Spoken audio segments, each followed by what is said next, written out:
Alors cette ouverture, eh bien, en fin de compte, elle est attendue. Elle est attendue par un grand nombre de pêcheurs, hein, puisque donc, depuis le mi-septembre, la fermeture de la truite et la fermeture donc, des zones de première catégorie, hein, pêche piscicole, donc, qui est bien reconnue donc, dans le département du Cantal, eh bien, pendant plusieurs mois, pour laisser le temps à nos truites de frayer tranquillement, de faire la future génération piscicole, hein, de nos rivières. Donc il y a un laps de temps où on appelle ça une fermeture. 15 septembre, 15 mars environ. Donc aujourd'hui 13 mars, belle journée, ouverture de la pêche.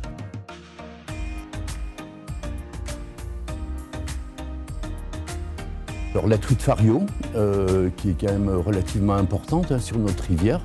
Au jour d'aujourd'hui, on est quand même classé 4 sur 5, notre rivière à Lanche. Elle est dans le vert. Donc c'est une rivière qui possède une quantité de truites qui est quand même relativement importante. Outre ça, on a le petit verron, qui est aussi super amusant à pêcher pour les enfants. On a la loche de rivière. Alors la loche de rivière, c'est un poisson particulier parce que c'est un poisson qui, avec la quantité de loche qu'on peut voir et qu'on arrive à compter lors des prélèvements piscicoles, c'est ce qui permet de voir la quantité et la qualité de l'eau, surtout.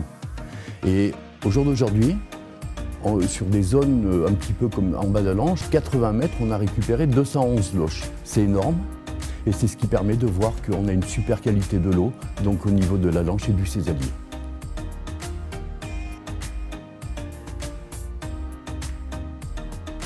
On est là pour essayer de travailler aussi avec le monde agricole, les mairies, puisque donc tout ce qui est station d'épuration, hein, le rejet des eaux et tout ça, donc permet de voir un petit peu s'il y a des défaillances à quelque part.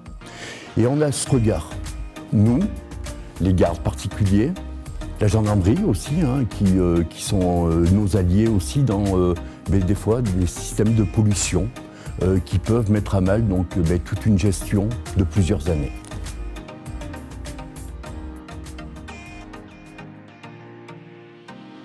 Alors ce parcours no-kill, il permet de pêcher pendant la période d'ouverture avec des hameçons sans ardillon et qui permettent de relâcher le poisson. Au jour d'aujourd'hui, un grand nombre de pêcheurs donc, ne gardent ou très peu leur prise. Ils préfèrent les relâcher et ça c'est une politique qui est super, hein, parce que ça nous permet de garder nos souches.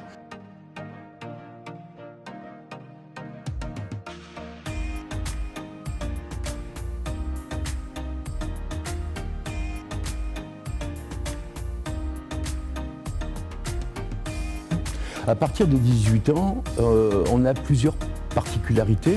On a l'homme, la femme, qui est quand même aussi une pêcheuse maintenant de plus en plus pratiquante, et heureusement, et tant mieux.